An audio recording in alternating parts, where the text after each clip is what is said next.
একটা শেয়াল ঘুরে বেড়াচ্ছিল জঙ্গলের মধ্যে খাবারের সন্ধানে, কিন্তু সে দুর্ভাগ্যবশত কোনো খাবারই খুঁজে পাচ্ছিল না। ঘুরতে ঘুরতে সে বনের ধারে পৌঁছে গিয়েছিল। আজ কি কিছু জুটবে না আমার কপালে? খিদের জ্বালা যে আর সহ্য করতে পারছি না। মনে হচ্ছে আজ এখানে আর কিছুই পাবো না। শেয়াল খাবার কিছু সন্ধান না পেয়ে চলে আসছিল। তখনই শেয়ালের চোখ পড়ল ঘোড়ার ওপর।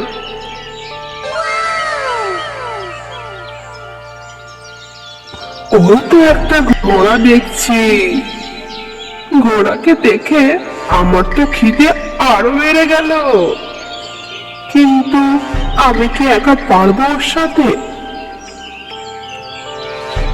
চেষ্টা তো একটা করতেই হবে। মনে হচ্ছে ঘোড়ার একটা পা খোড়া। এটাই সুযোগ। এই পা থেকে আমি মাংস ছিঁড়ে চলে যাব। শেয়াল আস্তে আস্তে এগিয়ে গেল ঘোড়ার দিকে, আর চালাকির সাথে বলল, ও হে ঘোড়া দাদা, কেমন আছো? ভালো আছি, শুধু একটু পায়ে ব্যথা, ওই আর কি। কেন ঘোড়া দাদা, কি হয়েছে তোমার পায়ে? আর বলো না, একবার আমার পায়ে পেরেক ঢুকে গিয়েছিল। পায়ে অনেক ক্ষত হয়েছিল। এখন ক্ষত সেরে গেছে, কিন্তু তাও আমি চলতে পারি না এই পায়ে। মাঝে মাঝে তো অনেক ব্যথা করে। ঠিকই হয়েছে, আমার তো খুব ভালো হয়েছে।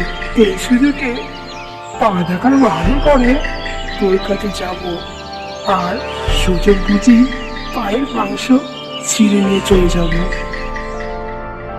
কিছু বললে শিয়াল ভাই? না না, আমি কিছু বলিনি। তবে আমি কি তোমার পায়ের ক্ষতটা দেখতে পারি? শেয়ালের ব্যাপারটা আমার ভালো ঠেকছে না। ও নিশ্চয় আমার পায়ের ক্ষতর সুযোগ নিতে চাইছে।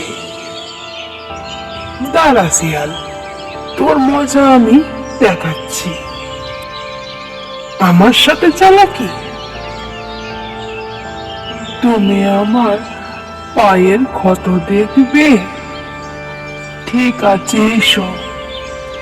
শেয়াল মনে মনে অনেক খুশি, তার প্ল্যান মতো সব হচ্ছে। শিয়াল এগিয়ে গেল ঘোড়ার পা দেখার বাহানা করে। কাছে যেতেই শেয়াল যাই পায়ে কামড় দেবে, ঘোড়া তখনই তার শিঙে করে জোরে ঘুঁতে দিয়েছে, আর শিয়াল ছিটকে দূরে পড়েছে। কে শিয়াল ভাই, আমার পায়ে ক্ষত দেখা হয়েছে না আরেকবার দেখবে?